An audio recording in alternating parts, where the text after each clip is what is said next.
Hola, bienvenidos a un nuevo episodio de Tertulia y Café. Yo soy Karen Duque y como siempre es un gusto poder sentarme a charlar un rato con ustedes sobre esos temas de educación que nos apasionan, pero que también nos inquietan, nos cuestionan y nos invitan a mirar un poco más allá de lo evidente. Así que sírvanse una taza de café, pónganse cómodos y acompáñenme en esta conversación. Hoy quiero invitarlos a reflexionar sobre una pregunta que surgió mientras revisaba algunos aspectos de la historia de la educación y las propuestas de las pedagogías críticas y decoloniales, y es: ¿la escuela educa para la diversidad o ha sido históricamente un espacio para normalizar las diferencias? Obviamente esta pregunta va muy de la mano con lo que yo soy como educadora especial, y por eso el cuestionamiento frente a si educa para la diversidad o si está educando para normalizar. En este episodio quiero acompañarlos a pensar en esta pregunta a partir de 3 ejes. El primero, la historia de la educación en Colombia. El segundo, los aportes de las pedagogías críticas y decoloniales. Y pues por último, mi experiencia como docente del servicio de apoyo pedagógico. La idea no es dar una respuesta cerrada, sino abrir una conversación, una tertulia sobre aquello que muchas veces damos por sentado en la escuela y que vale la pena volver a mirar con otros ojos. Puede parecer una pregunta sencilla, pero detrás de ella se esconden debates profundos sobre el papel de la escuela, sobre aquello que consideramos normal o anormal y sobre la manera en que entendemos la diversidad dentro de los procesos educativos. Para empezar, es importante que reconozcamos algo fundamental. La escuela no es una institución natural ni eterna. Como plantea Gabriela Ossenbach en sus estudios sobre la historia comparada de la educación iberoamericana, los sistemas educativos son construcciones históricas que responden a contextos políticos, sociales y culturales específicos. Esto significa que prácticas que hoy vemos como normales, los grados, los horarios, las evaluaciones, también la organización del currículo, no surgieron de manera espontánea. Fueron decisiones históricas pensadas para organizar la educación y formar determinados tipos de ciudadanos. En Colombia, los primeros procesos educativos estuvieron ligados a comunidades religiosas como los dominicos, los jesuitas, y la educación tenía un fuerte propósito de evangelización y formación moral. Pero más adelante, durante los siglos XIX y XX, la escuela también se convirtió en un escenario de disputa política entre liberales y conservadores, porque ellos entendían la educación como una herramienta para construir nación y formar ciudadanos acordes con sus ideales. Si observamos la escuela moderna, encontramos elementos muy similares a los modelos de organización industrial. Encontramos horarios rígidos, grupos organizados por edad, currículos homogéneos y evaluaciones estandarizadas. Todo esto buscaba eficiencia y orden. Además, el documento histórico sobre educación en Colombia menciona la influencia del utilitarismo de Jeremy Bentham, una corriente que proponía buscar el bienestar de la mayoría. Aunque esta idea tuvo un impacto en la organización de los sistemas educativos, también dejó una pregunta muy incómoda, y es: ¿qué pasa con quienes no encajan en el modelo de la mayoría? ¿Qué pasa con los diferentes?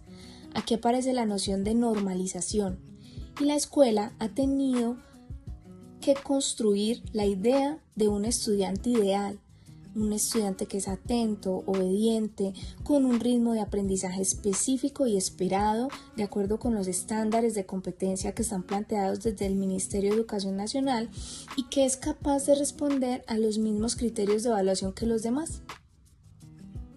Entonces, más que preguntar si algunos estudiantes son diferentes, tal vez deberíamos preguntarnos: ¿diferentes respecto a qué modelo de normalidad? Las pedagogías críticas, especialmente a partir de Paulo Freire, cuestionan una educación basada únicamente en la transmisión de contenidos y la obediencia. Freire hablaba de la educación bancaria, donde el estudiante recibe información pasivamente, y propuso un cambio, una educación dialógica, una educación crítica y liberadora.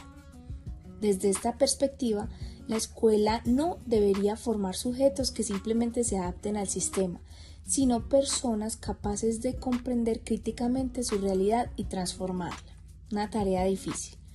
Por su parte, las pedagogías decoloniales amplían esta crítica al preguntarse: ¿quién decide qué conocimientos son válidos y cuáles quedan por fuera de la escuela? Durante mucho tiempo, los sistemas educativos latinoamericanos privilegiaron saberes europeos y occidentales, invisibilizando conocimientos indígenas, afrodescendientes y comunitarios. Incluso esto todavía es evidente en las prácticas educativas. Estas perspectivas interpelan la idea de que exista una única manera correcta de aprender, de hablar o de participar en la escuela.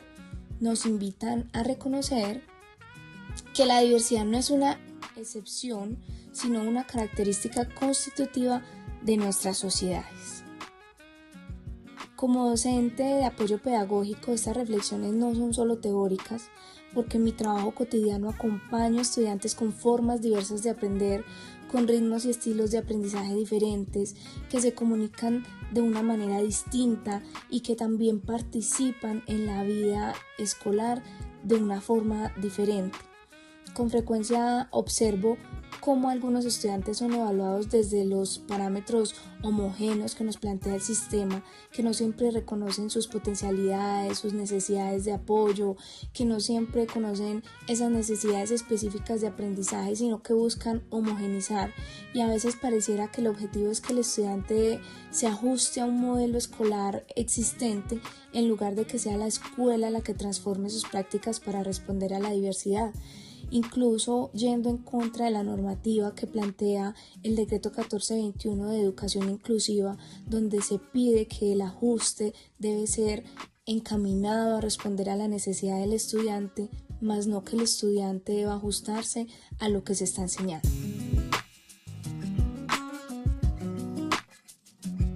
Esto me ha llevado a cuestionar algo profundamente, y es si esas dificultades están únicamente en los estudiantes o si también en una escuela diseñada históricamente para la homogeneidad.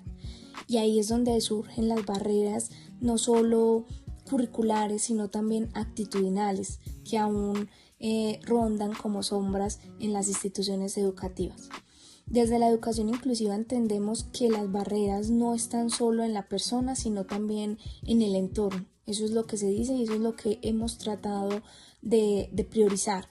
Por eso hablar de diversidad no es hablar de casos especiales, sino más bien reconocer que todos los estudiantes aprenden de maneras distintas y que la escuela debe estar preparada para eso. En el siglo XXI enfrentamos una nueva forma de normalización, y es la estandarización global. Las pruebas externas, los indicadores de calidad, los lineamientos internacionales buscan medir y comparar resultados educativos.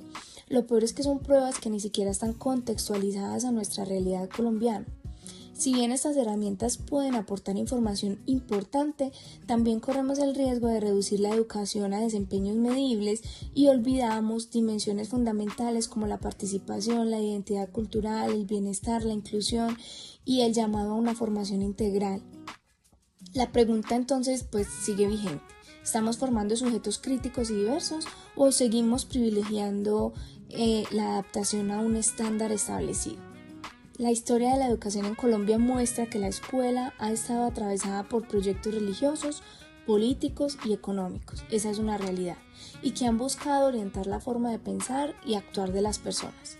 Sin embargo, las pedagogías críticas y decoloniales nos recuerdan que la educación también puede ser un espacio de resistencia, de diálogo y de transformación, y de hecho esa es la invitación. Quisiera cerrar con esta idea, y es que tal vez el desafío actual no sea lograr que todos los estudiantes encajen en un único modelo escolar, sino construir una escuela capaz de reconocer y valorar la diversidad de quienes la habitan. ¿Será una utopía? Porque educar para la diversidad implica comprender que las diferencias no son un problema que deba corregirse, sino una riqueza que debe ser reconocida, valorada y sobre todo promovida. Muchas gracias por escuchar este podcast, que estén muy bien, nos vemos en una próxima ocasión. Chao.